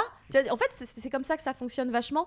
Et en fait si là à ce moment-là, tu rentres dans un genre de personnage qui est fait pour ce rôle-là. En quelque sorte oui. Bah, par exemple là début 2024 j'ai dû animer un live pour un éditeur, c'était pour Panini. Les informations concernant ce live, je les ai eues très peu de temps avant le live. Très peu de temps, ça veut dire au moment du live. C'est peut-être pas tout à fait le jour même, mais voilà, c'était pas forcément. J'avais pas les infos 2 semaines avant. Moi, j'aime bien préparer très en amont. Je suis une fan de la préparation en amont. J'étais un peu stressée de me dire, j'espère qu'on va avoir des éléments. Et en même temps, j'avais l'excitation de vouloir y être parce que j'étais en mode, mais même si j'ai rien, moi, je les anime les 60 minutes de live qui sont prévues parce que le sujet, je le connais. Enfin, c'était quand même, il y avait une thématique, il y avait un manga, je l'avais lu et je savais à qui j'allais être. Donc, il y a ça aussi, tu vois, qui joue énormément. Donc, l'expérience, c'est vraiment un apport génial pour avancer encore plus loin et continuer à accumuler des expériences. Et après, comme tu dis, en fait, tu te construis une maison avec toutes tes expériences, etc. Et tu es confortable après à parler dans cette maison. Donc, c'est hyper stylé. Et justement, en parlant d'expérience, au-delà de celles qu'on a citées, avec l'animation de la Japan Expo, nos lives, etc., il y a des choses pour lesquelles peut-être on te connaît plus actuellement, qui sont Mangasure et Cri du Mochi. Comment c'est venu ces deux histoires ? Alors, ça a commencé par Mangasure. Mangasure d'abord c'était Mangasure d'abord, parce que c'est grâce à Mangasure que le Cri du Mochi est né. Car en fait, Mangasure, c'était effectivement une émission sur Twitch qui était donc diffusée sur JVTV à l'époque. Sachant qu'entre-temps, tu t'étais mis au stream. Ouais, j'ai commencé à faire du stream à la sortie de Zelda Breath of the Wild sur la Switch, donc avec 2017. La sortie de la Switch. Exactement, c'était en 2017. J'ai eu vraiment un passage à vide dans ma vie à un moment donné, avec remise en question, etc. Tout ce qui va avec, plus la vie de maman, c'est pas non plus très évident. Donc tout un package. Et en fait, le stream est arrivé, et en fait, ça a vraiment été une porte de sortie un peu de toutes ces complications que j'avais, parce que le problème que j'avais, c'est que j'étais animatrice. Et pour moi, vraiment, c'est ma fonction, et c'est ce que je maîtrise le mieux aujourd'hui. Sauf que une animatrice sans médias, c'est quoi ? C'est rien. C'est comme Paris sans la Tour Eiffel. C'était vraiment pas simple dans ma tête. Et je me disais, tout le monde devient créateur de contenu. Oh là là, YouTube, tout, faut tout faire tout seul et tout. La polyvalence, je l'avais. Mais dans ma tête, la polyvalence, j'étais rémunérée pour, tu vois. Alors là, en fait, j'arrivais vraiment pas psychologiquement. J'avais une barrière à devoir me mettre à faire tout ce que je faisais à No Life. Et rien derrière. Et rien derrière. Et c'était pas possible. Vraiment, j'ai eu un blocage. J'ai fait une vidéo de YouTubeur. Et j'ai mis 4 mois à la faire. C'était un cauchemar. Et du coup, je me dis, c'est pas fait pour moi parce que j'y arrive pas. Donc, j'ai le stream qui est arrivé d'un coup. Un pote qui me dit, attends, j'ai entendu parler de Twitch. Dans Twitch, c'est vachement bien. C'est quoi Twitch? Et là, il m'explique. Et je lui dis, mais pourquoi du coup, tu penses que je pourrais faire un truc sur Twitch? Il me dit, parce que depuis tout à l'heure, t'arrêtes pas de jouer à Zelda et c'est super drôle de t'écouter. N'en dis pas plus. Je vais tester. Du coup, mon premier live, c'était le 6 avril 2017. Et le replay est toujours dispo. C'est le seul replay qui reste en ligne sur mon Twitch. Ouais. Vous pouvez aller voir. Il n'y a même pas de webcam encore, tellement c'est pas prévu. J'ai juste lancé le flux, lancé le jeu, et je parle dessus un peu en mode... Il y a des gens, on sait pas trop. Il y a du monde, il y a du peuple. Et t'avais déjà du monde sur le premier live? Sur le premier live, ouais, j'avais peut-être 10-15 personnes qui étaient venues parce que j'avais une micro-communauté qui était restée. Alors ça, c'est aussi la nullité de ma vie, les réseaux sociaux. Mais si j'avais su que c'est à l'époque de No Life que je devais faire exploser mes réseaux sociaux, mais je l'aurais fait. Jamais ça m'a intéressé de développer mes réseaux sociaux. Sûr. Je voyais pas, je me disais juste, je raconte un peu ma vie dessus. Ah mais non, mais aujourd'hui c'est tellement important. Du coup, je ne sais pas comment les faire décoller, ça reste un vrai problème. Mais, quoi qu'il en soit, il y avait au moins quelques petites personnes qui étaient venues. Et en fait, j'ai fait 1 an de Zelda. Et du coup, en jouant à ça, je me suis dit, j'aimerais bien trop développer des concepts que je faisais déjà. Donc, j'ai commencé à parler de manga. Je pense que j'ai dû être parmi les premières personnes en français à parler de manga. Je m'étais créé une case, on va dire, et je contactais des amis que je connaissais qui travaillaient en maison d'édition. Je vais parler de manga sur Twitch et tout. Tu peux me passer ta nouveauté, s'il te plaît? Donc au début, j'avais 3 éditeurs, puis après j'en ai eu 4, puis après 5. Donc c'est le début un peu des équipes presse, tout ça. À l'époque, j'en recevais pas du tout. Je sais même pas si c'était moins développé. Pour les mangas, il y en avait peut-être déjà, mais je crois que les premiers que j'ai commencé à recevoir, les livres où j'allais les récupérer quand c'était un ami que je connaissais, où j'allais les récupérer, ça faisait l'occasion de se voir aussi. Mais du coup, c'est les premiers trucs que, on va dire, j'ai tenté. Et comme ma commu voyait que je parlais de manga, ils m'ont dit, mais t'as vu que sur JVTV, tu pourrais trop être dedans. Tu pourrais trop être dedans, Caro. Et je fais, ouais, non, mais attends, mais t'as vu, c'est que des streamers super connus, c'est que des gens qui font déjà 1000 viewers instant. Enfin, c'est tendu. Comment ils. Qu'est-ce que je vais faire là-bas, quoi? Le truc, c'est que moi, je me disais, mais j'ai déjà fait de la télé, mais ils s'en foutent, ils veulent des gens qui font des vues. Moi, dans ma tête, ça me semblait évident. C'est les stats. Vraiment, on n'est que sur les stats aujourd'hui et ça reste très, très concret, je m'en rends compte. Mais le truc, c'est que du coup, moi, je voyais pas comment entrer là-dedans, je voyais même pas comment entrer en contact avec eux. Je me disais, mais j'envoie un mail, je savais vraiment pas, j'étais un peu perdue. Et le destin a voulu que en 2019, Louis San, le youtubeur, qui donc en 2019 en fait était invité à une petite convention à Tours où j'étais aussi invitée parce que je faisais la web série Flanders Company. Bien sûr. Il y a tellement de trucs que je fais, on n'a pas la liste assez, c'est terrible. Et donc je l'ai rencontré là-bas et je l'avais vu dans les stories de Marie Palot, qui est une personne que j'apprécie énormément et que je respecte aussi énormément, avec qui je m'entends bien. Et du coup, je l'avais vu dans ses stories, je me suis dit, mais il a l'air trop sympa, je vais essayer d'aller lui parler à la convention. Et en fait, on s'est parlé et ça a trop matché et on s'entendait vachement bien. Et lui, il avait intégré Mangasure. Lui, et ça fait le point de connexion. Ah ben littéralement, c'est-à-dire qu'il a demandé, mais il faut faire entrer Caroline en fait, parce que elle parle bien, elle maîtrise le sujet. En plus, c'est une fille. Il y a pas assez de filles sur Twitch, donc il était en mode, faut le faire. Et à un moment donné, vraiment Louis, incroyable, hein, parce que vraiment il a insisté de fou. Et sans lui, ça se serait pas fait. Ah ouais. Ouais, vraiment. C'est vraiment grâce à lui. J'ai intégré Mangasure en mode guest une première fois pour voir comment ça matchait.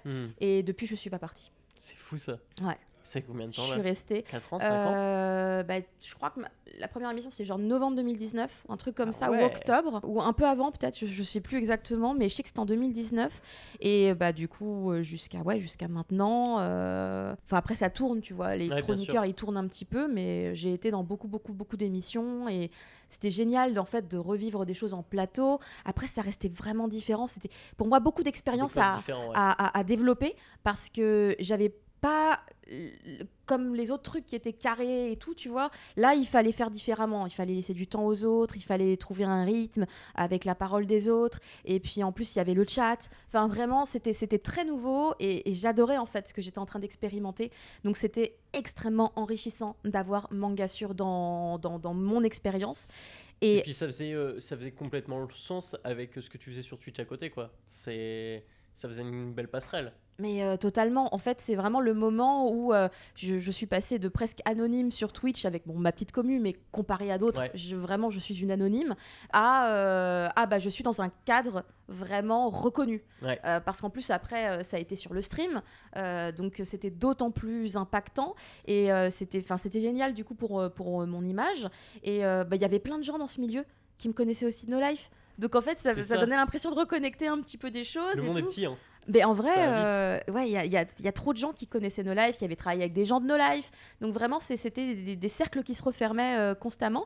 Et c'était génial. Et en fait, de là, il y a eu un des chroniqueurs qui s'appelait Erwan Lafleuriel, qui est donc Monsieur IGN France. Hein, je l'appelle comme ça. Pour moi, c'est son appellation officielle. Et en fait, quand IGN s'est séparé de Webedia, du coup, lui, il était plus à Webedia. Donc, il faisait plus Manga Sûr. Et du coup, il m'a dit, mais Caro, viens. Ça te dit pas ? On crée un truc. Car en plus, Manga Sûr était en train de changer aussi. Avant, il était vraiment très axé manga. Après, il s'est développé de manière un peu plus générale, à parler du Japon, de la culture et même de l'Asie, en parlant de K-pop ou en parlant de drama, de K-drama, etc. Donc finalement, ça se développait beaucoup plus loin. Et en fait, avec Erwan, on était vraiment en train de se dire mais il y a déjà tellement à traiter sur le manga. On déborde, ça dégouline. C'est ça. Tellement il y a de Autant sorties. Créer une émission que pour le manga. Voilà, on savait que ce serait forcément moins populaire que de parler que des choses qui cartonnent et qui font parler d'elles, tu vois. Les plus mainstream, Mais on se disait qu'on aimerait bien garder cette essence-là. Et pas forcément de niche qu'on voulait, mais on se disait qu'on voulait quand même garder l'aspect manga et animé éventuellement, car on a une émission dédiée aussi où on parle d'animé une fois par saison. Comme ça, on fait un peu le point sur les différents animés saisonniers. Mais c'est vrai que nous, on se disait, mais il y a trop à faire sur le manga et on n'a même pas le temps. Enfin, il y a à peu près 250 mangas qui sortent par mois. Ouais, c'est ça. Là, avec Manga Sûr, on parlait que d'un titre ou deux par semaine. C'était vraiment léger et je trouvais ça dur. Voilà, je trouvais ça dur. Donc avec Erwan, on a créé notre popote, on va dire, et on était trop contents. On a créé un logo, on a créé un générique. On était trop refaits et puis on était plein de temps, de motivation au départ. Donc le rythme de l'émission était très élevé. A été super élevé. On avait d'abord une hebdomadaire, après on est passé à 2 fois par semaine, car on se disait oui, mais en fait on n'a pas assez de temps pour parler de l'actu manga. Donc on a testé un peu tous les formats, le matin, l'après-midi, le soir, on a testé tous les créneaux. Tu sens que tu commences à trouver un peu la formule ? Toujours pas. Toujours pas ? Non, toujours pas. La difficulté, c'est que le stream, ça va réunir un public qui va être éventuellement un peu plus habitué à ce qui est le format podcast, parce que c'est des gens qui sont là pour prendre le temps avec toi. Ouais, c'est ça. C'est pas des gens qui sont là pour regarder 1 minute 30 sur TikTok ou sur Reel, tu vois. De l'attention, tout ça. Voilà, là, les gens regardent ou écoutent même parfois juste en faisant autre chose. Ils sont en train de préparer le repas, ils sont en train de faire de la couture, ils sont en train de faire d'autres... Vraiment, ils sont là et éventuellement, ils vont regarder un petit coup quand il y a des moments où on se dit « Oh, regardez !» Mais ils sont pas forcément en attention pleine constamment. Donc là, c'était toute la difficulté à faire exister ce concept aujourd'hui, parce que vraiment moi je vois ce qui cartonne, c'est ce qui se met sur les réseaux sociaux. Donc on a beaucoup réfléchi à faire de la vidéo. Le problème, c'est qu'il nous manque un monteur, parce que du coup alors là si moi je me remets sur le montage, et je l'ai fait pour les 3 ans du Mochi, j'ai maudit mon logiciel. Ah ouais ? Oh là là, j'avais vraiment envie d'arracher tous les câbles de la machine. Va mourir, va des rétros. Je suis allergique au montage actuellement, mais je vais quand même m'y remettre parce que j'ai des projets vidéo que j'ai envie de développer. Ah, stylé. Oui. On peut en parler après. Mais pour le coup, on sait que le Mochi, ce qui est difficile, c'est qu'en plus il y a plein de gens. Et du coup, l'idéal, c'est qu'il y ait des gens qui soient dispo. Donc on a agrandi l'équipe en plus il n'y a pas longtemps. Il y a pas un peu Inès Scarlett qui est assez récente, non, dans le Mochi ? Oui, elle est arrivée en même temps que Adibou. Adibou, bien sûr. Voilà, qui est incroyable. Exactement. Il y a eu aussi Majin Flavie qui est venue pendant un temps, mais qui est repartie parce que c'est vrai qu'en fait, il y avait une incompatibilité en termes de planning. Et elle était vraiment adorable. Elle me disait, non, mais tu mérites des gens qui s'impliquent vraiment dans ton projet. Donc, je trouvais ça trop mignon de sa part. C'était vraiment... Je me dis, elle a compris. Elle a compris comment on travaille. Le truc, c'est que... malgré qu'on soit une grande équipe, la disponibilité, ça reste très compliqué aujourd'hui à avoir. C'était beaucoup plus simple avant. Et pourtant, t'es en ligne. Enfin, t'es en distanciel. C'est en distanciel. Et en fait, c'est ça que... En fait, le truc, c'est que le distanciel, c'est pratique. Mais il y a un défaut. C'est l'instantanéité. C'est qu'en fait, comme on est en distanciel, en vrai, il y a un très léger temps de latence entre le moment où quelqu'un parle et quelqu'un entend la réponse. C'est tellement léger qu'on ne s'en rend pas forcément tout le temps compte, mais ayant eu l'occasion pendant ces périodes-là, et surtout voilà, grâce à tout ce qui s'est développé autour, en fait, parce que c'est grâce à tout ce qui a été mis en place qu'aujourd'hui je peux travailler avec Glénat, avec Pika, avec Panini, avec Kurokawa. Et ça c'est grâce à Cri du Mochi que tu arrives à faire avec tout le monde ? C'est grâce à les deux, Mangasure et le Cri du Mochi. D'accord. Le Cri du Mochi, la première année, on avait décidé d'inviter tous les éditeurs de manga à faire au moins une émission pour venir parler de leur maison d'édition, pour leur donner la parole, et qu'éventuellement, s'ils avaient une nouvelle collection ou une nouvelle série à mettre en avant, c'était une bonne occasion. Donc on avait décidé de faire ça. Ça m'a permis d'avoir le contact de toutes les maisons d'édition. Exactement. Et en fait, c'était aussi une manière d'apporter une crédibilité à notre émission, à notre projet, parce qu'en fait, avec Erwan, on a un certain âge et donc on a aussi une expertise, on a une expérience et on voulait les mettre en avant. Alors, on n'était pas là pour faire des millions de vues, mais on était là pour montrer aux maisons d'édition et aux professionnels du milieu que voilà, en fait, on peut proposer des contenus intéressants en espérant quand même attirer du monde, bien entendu, mais voilà. En plus, on avait un ton spécifique. On n'était pas là pour cracher gratuitement sur les choses ou sur les gens. On voulait toujours essayer d'apporter de la nuance. Donc, c'était vraiment le ton que nous on voulait avoir. Et pendant un temps, on a fait ça de manière hyper intense et est arrivée la première participation à un projet professionnel. J'ai commencé à travailler avec Crunchyroll. D'accord. Ils m'ont engagé, Olivier Fallet, toujours l'homme de la situation. Ils m'ont engagé pour animer. Dans ses contacts. En tout cas, c'était vraiment grâce à lui, j'ai eu des belles opportunités aussi. Il y a eu Crunchyroll avec qui j'ai animé un festival en ligne et c'était pendant le confinement. Donc du coup, c'était depuis chez moi, mais tout est géré avec une régie et en fait, j'avais animé une journée entière et c'était tellement génial. Le chat était en feu, il y avait des diffusions d'animés, on était là, on commentait. Oh, c'était vraiment, il y avait une vibe incroyable alors que j'étais chez moi. Littéralement, j'étais chez moi, mais c'était quand même fou. Et après, quand on est sorti du Covid, il y a eu le Crunchyroll Festival à nouveau que j'ai co-animé avec Marie Palot. Incroyable expérience. Co-animé avec elle, c'était vraiment trop, trop bien. Et là, on était en plateau, donc on avait vraiment des invités. Moi, je reconnectais avec mon métier aussi. Enfin, j'étais là en mode, il y a des professionnels partout. Il y a de la technique. C'est pas moi qui vais gérer mon micro, c'est pas moi qui vais gérer. Ah non, là, un problème de diffusion. Quand tu gères tout seul, c'est tellement de choses à penser. Et là, je pouvais me concentrer uniquement sur mon taf. C'était un luxe phénoménal. Donc en faisant toutes ces choses-là, travaillant pour Glénat en plateau aussi, toutes ces opportunités, ça m'a redonné goût au plateau. Ça m'a redonné goût au fait d'être en face des gens, d'être avec eux, d'être vraiment en contact. Et en fait, avec ce que tu faisais à l'origine. J'ai commencé à avoir du mal à faire le Cri du Mochi en distanciel parce que je ne faisais plus que voir les défauts. Je ne faisais plus que les entendre. Quand par exemple on a un chroniqueur, pas de chance. En ce moment, il a un souci, il est en train de déménager, sa lumière ne marche pas, l'image n'est pas belle, son micro il crache, le son est dégueulasse. C'est des trucs, tu dis, c'est dommage. Et évidemment, je peux pas demander à tout le monde d'avoir un matos de pro, tu vois. Mais du coup, c'est les petites choses où je commençais à me dire, petit à petit, et ça s'accumulait. Et du coup, j'ai eu de plus en plus de mal à me dire, on va recevoir des professionnels dans ces conditions. Ouais. Donc on est repassé à un format où on n'est que entre chroniqueurs, on fait que de la news, que de la chronique, etc. Et malgré ça, il y a toujours eu un problème de rythme à trouver, parce que je trouve qu'on parle pas assez de manga quand même. Ah ouais ? Alors qu'on fait au mieux, tu vois. Mais même, c'est pas mal, hein. Bah ouais, mais il y a tellement de sorties, il y a tellement de titres. Je me dis, des tomes 1 qui sortent, on les a jamais traités. Parce que, en fait, on est obligé de faire des choix. En fait, ça me désespère. Ça me désespère parce que j'aime quand tout le bac est rempli. Je sais pas comment dire. La musique, c'était pareil. Il fallait que je sache tout. Il fallait que j'aille toutes les infos. Il fallait que j'ai tout dans ma tête et que je me dise, ok. Ouais, vraiment, j'ai un problème à gérer émotionnellement là-dessus. Mais ça, c'est pas possible. Il y a des concessions à faire et je pense que tu t'en rends compte.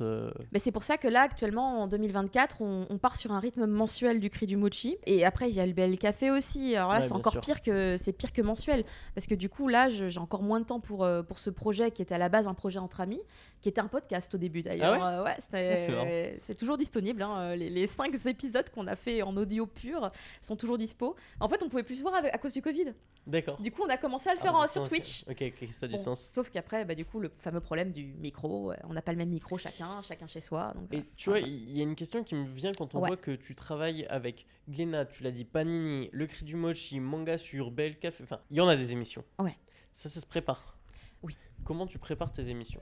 Comment tu te prépares un live ? Comment tu te prépares Alors, ça dépend complètement du contenu. Par exemple, sur un Cri du Mochi, on va établir donc un conducteur, donc on va un programme finalement. On va sélectionner les actualités.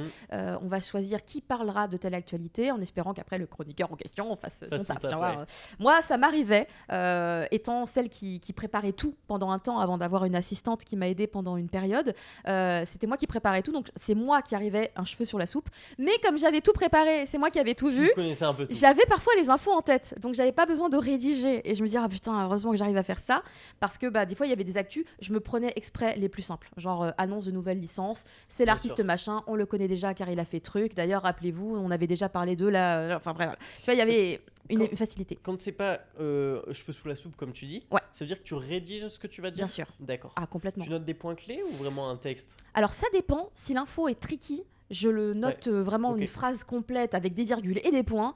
Si c'est vraiment juste une énumération de faits, ça va être des points clés, effectivement. Donc ça dépend vraiment de l'information en question. Après, du coup, on avait les sorties de la semaine et Top Manga Collect. Enfin, Manga Collect, l'application, est venue nous aider en nous fournissant des vidéos qui nous font des récaps des sorties. Ça, c'est trop bien. Vraiment, c'est trop bien. Vraiment. Ah, c'était génial. Moi, j'ai adoré et Manga on a Collect, toujours pour autant. Ceux qui connaissent pas, en fait, c'est une application où tu peux rentrer les mangas que tu as chez toi, ceux que tu as lus, etc. pour suivre en fait ta manga, application de gestion de collection de manga, la meilleure vraiment.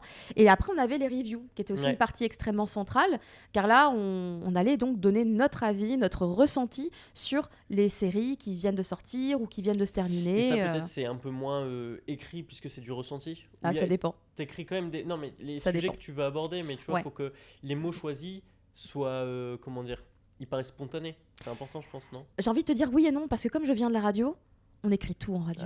Vraiment, on écrit tout en radio. Et c'est vrai qu'ayant connu par le passé l'exercice de la chronique radio, où vraiment tout est écrit, c'est quelque chose que j'ai vraiment voulu refaire dans le mochi, mais j'ai jamais réussi par manque de temps. Donc en vrai, c'est quasiment de l'impro pour moi, à titre personnel. Sauf quand tu me dis, oh non, il y a trop d'infos importantes pour recontextualiser éventuellement un truc. Par exemple, j'ai eu l'occasion de faire de la chronique sponsor. J'ai eu une chronique sponsor de la part de Crunchyroll pour Gigantis. Sur Cri du Mochi ? Sur le Cri du Mochi. Et en l'occurrence, pour ce titre-là, comme j'étais payée, je me suis dit je vais prendre encore plus de temps que pour les autres, vu qu'il y a une compensation monétaire. Donc c'est du travail. Moi, pendant ma tête, c'était en plus, et c'est vrai, encore plus du travail.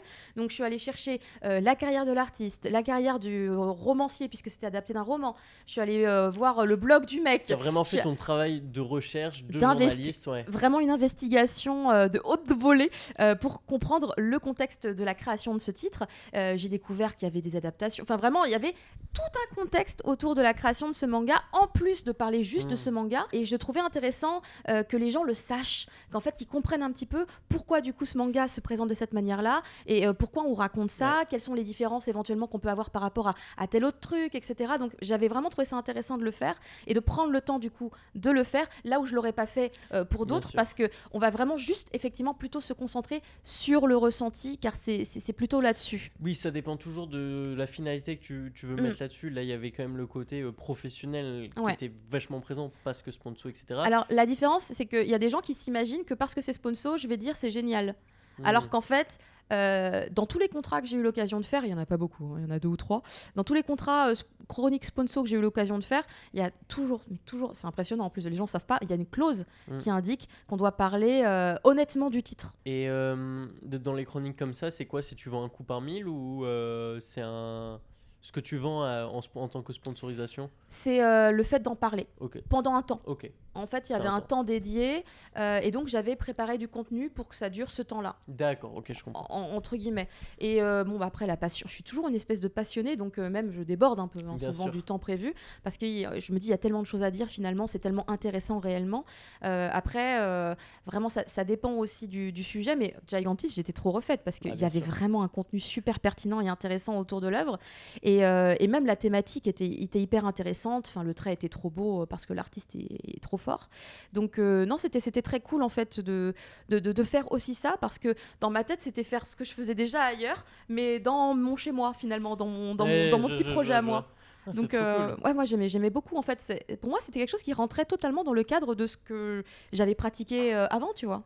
Donc c'était vraiment très bien. Donc aujourd'hui tu te retrouves bien dans ce que tu fais, dans les activités que tu peux avoir? Ouais, je remercie vraiment. En fait, le truc, c'est qu'il y a tellement de concurrence en vrai aujourd'hui. Ouais, et comme les chiffres sont plus importants que l'expérience, que les compétences. Après, évidemment qu'il y a des gens qui font du chiffre et qui sont compétents et qui ont de l'expérience. Évidemment, ils sont là aussi. Mais ce qui va vraiment avoir du poids sur la table, c'est les vues, c'est ces chiffres-là. Ils vont être extrêmement importants. Et je suis tellement stressée toujours un petit peu de me dire comment ça va se passer, parce que du coup moi j'ai que ça à vendre, j'ai que mon expérience, mes compétences et mon expertise, et peut-être un peu mon image aussi, parce que après voilà, j'ai une bonhomie et tout, donc ça peut jouer aussi en vrai. Après j'ai aussi un avantage, c'est que je suis extrêmement clean sur les réseaux sociaux, je suis pas dans des dramas, je suis pas voilà, on m'a dit en tout cas dans le milieu que c'était aussi un des aspects qui faisait que je pouvais trouver des clients, car aujourd'hui si je peux vivre de mon activité, c'est pas parce que je stream le cri du mochi, c'est parce que je travaille pour Glénat, parce que je travaille en tant qu'animatrice, c'est vraiment ma fonction. S'il y a encore des gens qui arrivent et qui disent mais t'es une influenceuse, j'aimerais bien, parce que le salaire est sympa quand on est influenceur. Alors là, mais c'est pas le cas. Un contrat? Oui, j'ai un contrat. Ma société, en tout cas, du coup, donc c'est à travers ma société qui a un contrat avec chaque entreprise avec laquelle je travaille. Mais c'est tout le temps, quasiment, pour vendre mon activité d'animatrice. C'est super stylé. Ouais. Trop bien. J'ai encore quelques questions à te poser qui sont un peu plus légères. Vas-y. Est-ce que tu es prête? Ah là là, il va falloir que je me concentre. Ouais. Oh là là. Est-ce que c'est possible de remporter une audition contre une Catherine Deneuve-like sur une pub automobile? Non, c'est pas possible. Toi, t'as regardé ma vidéo YouTube. Ouais. C'est ça, hein, ça peut venir que de là. Ouais, c'est ça. Parce qu'effectivement, quand j'étais au Japon, j'ai passé un casting. En rentrant du casting, j'étais sous la pluie en plus. C'était vraiment la déprime totale. Et on cherchait une Française. Ouais. On cherchait une Française pour jouer le rôle de cette pub. C'était pour une publicité. Hein. Donc ça payait bien. Il y avait un bon cachet derrière. Et je me disais, évidemment que ça va le faire, je suis française. J'étais la seule française, hein. Mais j'incarnais pas la France. Et là, il y a cette comédienne, enfin, c'est quelqu'un qui était déjà installé au Japon. D'accord. Donc en fait, limite, je crois que c'était un casting de convenance, hein, parce que du coup, c'était sûr que c'était elle qui aurait le rôle. Elle a débarqué, c'était Catherine Deneuve. C'était Catherine Deneuve, elle était blonde avec les yeux bleus et tout. Enfin, elle avait l'espèce de foulard autour de la tête, française des années 60. Elle avait tout compris de l'image que cherchaient les Japonais. J'ai fait, mais elle est intelligente. Elle sait.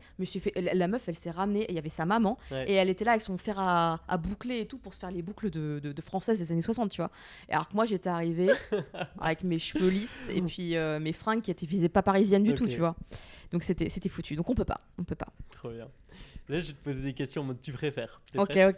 Au début, en vrai, elles sont toutes simples, mais tu préfères tenir un blog ou tenir le cri du mochi? C'est plus simple quand même de tenir un blog, mais c'est beaucoup plus passionnant de tenir le cri du mochi. Et puis, tu es beaucoup plus régulière sur le cri du mochi. Oui, parce que le blog, il a disparu un petit peu. Il est toujours là, hein, mais il navigue dans l'océan tout seul. Tu préfères Cardcaptor Sakura ou Yu-Gi-Oh? Cardcaptor Sakura. Yu-Gi-Oh, c'est mon frère. Ah ouais? Ouais, il a tous les tomes. et justement, par rapport à ça, Cardcaptor Sakura, c'est un shoujo, je crois. Oui, il vient d'un magazine de shoujo, ouais. Exactement. Le Nakayoshi. C'est quoi ta petite définition du shoujo par rapport au shonen?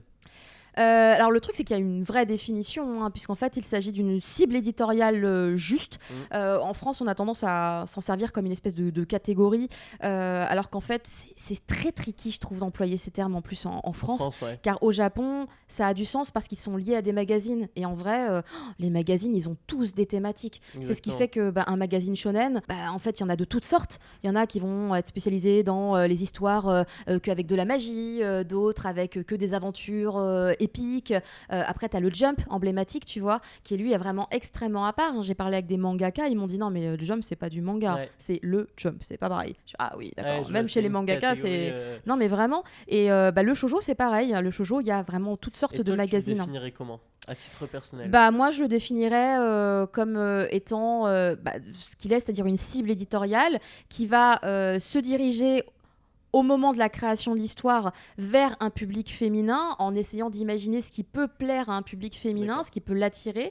Mais en fait, il y a une telle richesse et une telle diversité dans les milliers d'histoires qui sont dans le shoujo que en vrai c'est très dommage que en France en tout cas on a une telle réticence à tenter des histoires qui sont estampillées shoujo parce qu'il y a vraiment des trucs de fou quoi. Et d'ailleurs c'est de ça dont vous parlez principalement dans BL Café.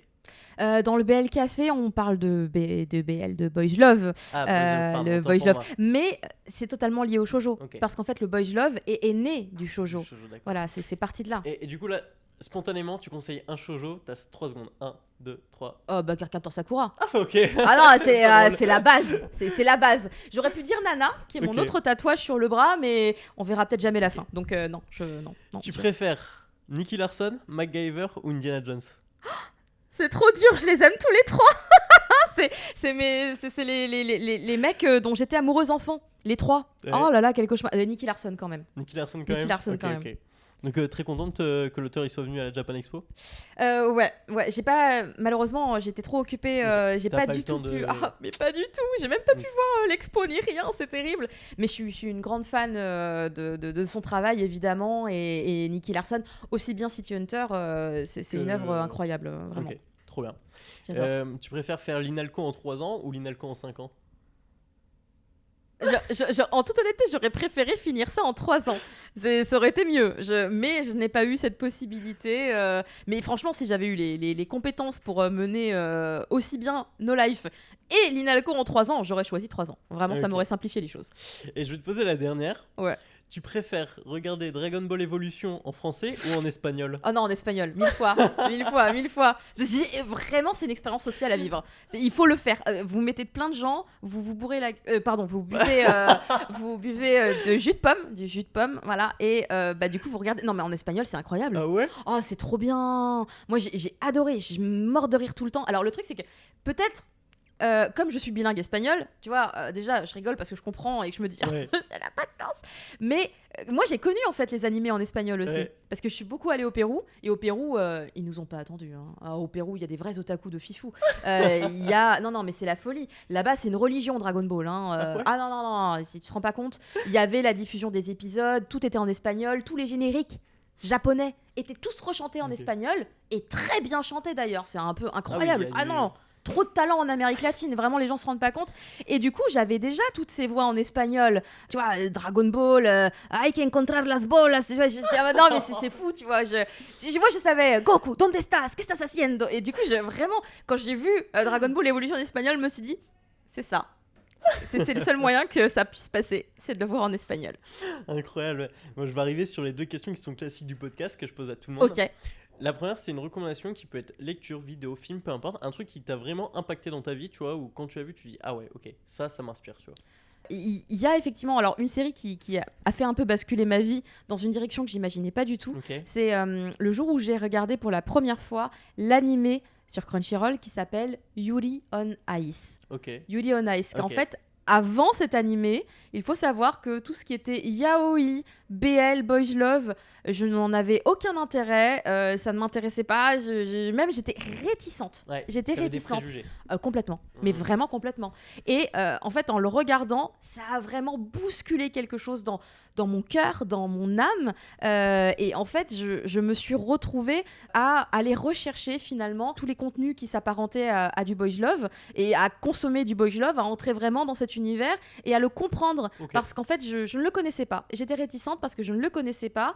Et en fait, c'est fou parce que en fait, ça m'a aussi donné une espèce d'ouverture d'esprit que j'avais peut-être déjà un peu, mais pas avec une telle force et une telle véhémence, car depuis, je suis vraiment volontairement dans l'envie que en fait tout le monde puisse aimer qui il veut, que tout le monde puisse avoir les mêmes droits, parce que en fait c'est pas que ça a été une prise de conscience, parce que c'est quand même une fiction, mais qui a un reflet très réel.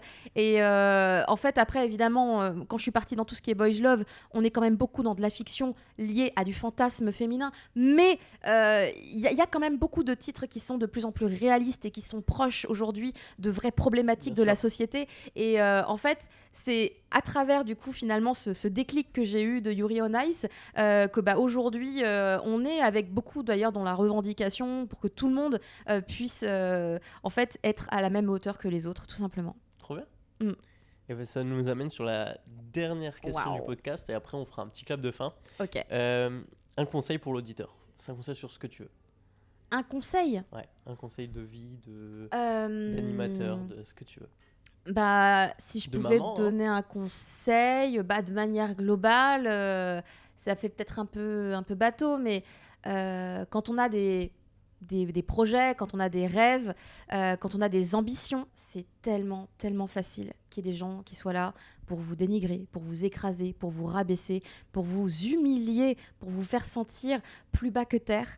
Et vraiment, il faut essayer au maximum de ne jamais laisser ces gens ou ces propos s'immiscer dans votre cœur, parce que il faut pas leur laisser cette possibilité. Il faut que vous avanciez, il faut que vous alliez vraiment vraiment de l'avant et que vous restiez fixé avec vos projets et que vous vous en donniez les moyens. Surtout, c'est aussi ça, il faut vraiment s'en donner les moyens.